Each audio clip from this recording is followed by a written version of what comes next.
तो क्या हाल है गाई, वेलकम टू अंदर एपिसोड ऑफ नाउ टू शप्टन। और आज मैं एक्सप्लेन करने वाला हूँ एपिसोड नंबर 21। और इस एपिसोड में फाइनली हमें पता चलेगा सासुर का असली चेहरा और साथ में फाइट भी होने वाला है। तो उसे देखने के लिए एंड तक बने रहे। और अगर अभी तक आपने चैनल को सब्सक्राइब नहीं किया है तो प्लीज कर लेना। तो एपिसोड की शुरुआत में हम देखते हैं तेमारी और उसके टीम को जो कहीं जा रहे थे, तभी उनके सामने कांकुरो बैठा दिखता है। फिर कांकुरो कहता है कि तो चले। अब तेमारी कहती है कि हाँ बिल्कुल, और वहीं हम पीछे देखते अजो को वहीं गुफा के अंदर सासुर अपने हाथों से कुछ करता है और हम देखते हैं उसके पपेट का सिर हिलने लगता है और फिर वो ऊपर जाता है। फिर वो किल से अटैक करने लगता है और साकरा जैसे तैसे करके बच जाती है। फिर सासुर कहता है कि बहुत अच्छे, मुझे लगा ही था तुम मेरे अटैक्स को डॉज कर रही हो, इसका मतलब तुम्हें लेडी चियो कंट्रोल कर रही है, वो भी अपने चाक से। और लेडी चियो तो मेरे टेल को भी कंट्रोल कर रही थी, और ये तब हुआ होगा जब लेडी चियो ने कुनानन ब्लेड से अटैक किया था। फिर लेडी चियो कहती है कि बहुत अच्छे, मुझे लगा तुम्हें पता नहीं चलेगा। फिर सासुर कहता है कि लगता है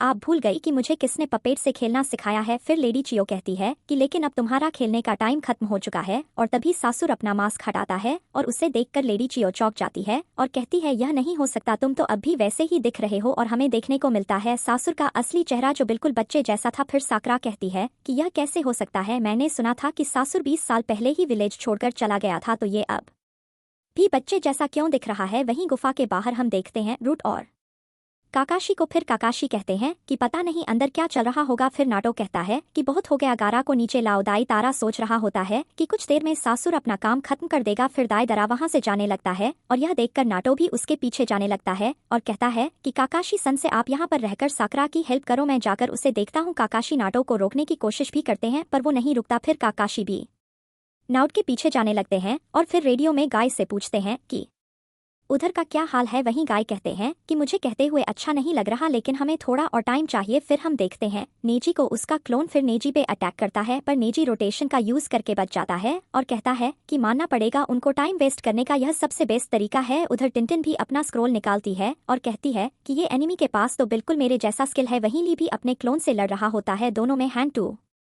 हैंड कॉम्बैट चालू था और कहता है कि तुम्हारा मूव्स तो बहुत बढ़िया है पर मेरे इतना नहीं। फिर हम देखते हैं काकाशी सेंसे को और वो कहते हैं कि साकरा और लेडी चियो थोड़ी देर और वेट करो। वहीं पे रूट पूरे गुस्से में दाई दरा का पीछा कर रहा था। ऊपर दाई दरा कहता है कि आओ जरा मैं देखता हूँ तुम्हारे में कितना दम है। फिर हम देखते हैं टीम कांकुरो को और वो सबको रुकने को कहता है और फिर बोलता है कि हम थोड़ी देर यहाँ पे रेस्ट करेंगे। तेमारी कहती है कि यह क्या कह रहे हो, हम यहाँ बैठकर आराम नहीं कर सकते। फिर काकर कहता है कि जरा अपनी पीछे देखो, और हम देखते हैं कि सभी लोग वहां पे बहुत थक चुके थे। फिर तेमारी कहती है कि तुम सब अपने आप को एक शिनोबी कहते हो, इतने में हालत खराब हो गया। कांकुरो उसे रोकता है और कहता है कि तेमारी जरा उनको ठीक से देखो, यह दिन भर बॉर्डर को गार्ड करते हैं और उन्हें तुरंत विलेज से हम यहाँ लेकर आए हैं। फिर एक शिनोबी कहता है कि कोई बात नहीं, हम अपने काजे कागे के लिए कुछ भी करेंगे, तो बताइए लेडी तिरी, हम तैयार हैं। तभी पीछे अबीस कहते हैं रुको जरा, भूलो मत, एक अच्छा निंजा कभी भी बहकावे में आकर काम नहीं करता, याद है ना कांकुरो का क्या हाल हुआ था। जरा उधर देखो। सभी वो गड्ढे को देखकर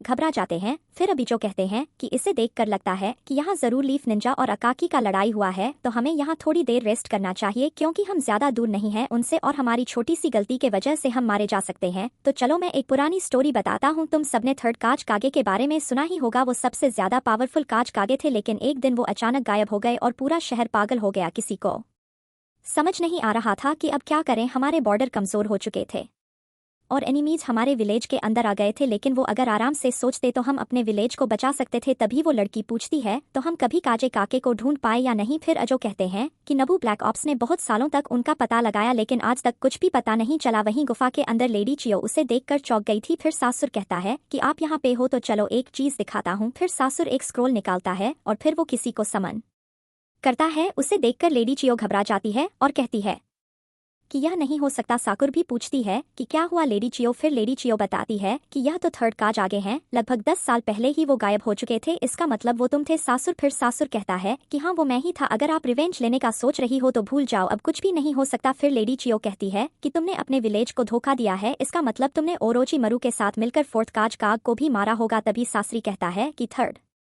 के मैटर में तो मैं इवॉल्व था लेकिन फोर्थ में नहीं। फिर साकरा कहती है कि तो तुम ओरोची मार के साथ थे, इसका मतलब तुम्हारे पास मेरे सारे क्वेश्चन का आंसर भी होगा। फिर सासुर उस पपेट से अटैक करता है, लेकिन लेडी चियो उसका ही टेल से अटैक को रोक लेती है। सासुर कहता है कि आपने यह अटैक को तो रोक लिया, लेकिन इसे कैसे रोकोगी। तभी उस पपेट का हाथ से बहुत सारा हाथ निकलने लगता है और साकरा पे अटैक करता है, लेकिन हमें पता चलता है कि साकरा बच जाती है और तभी लेडी चियो उसे बाहर निकालने की कोशिश करती है। तभी सासुर अपने हाथ से पॉइजन गैस निकाल देता है, साकरा अंदर फंस जाता और यह एपिसोड भी यहीं पर खत्म हो जाता है। तो मिलते हैं अगले एपिसोड में, तब तक के लिए चैनल को सब्सक्राइब जरूर कर लेना।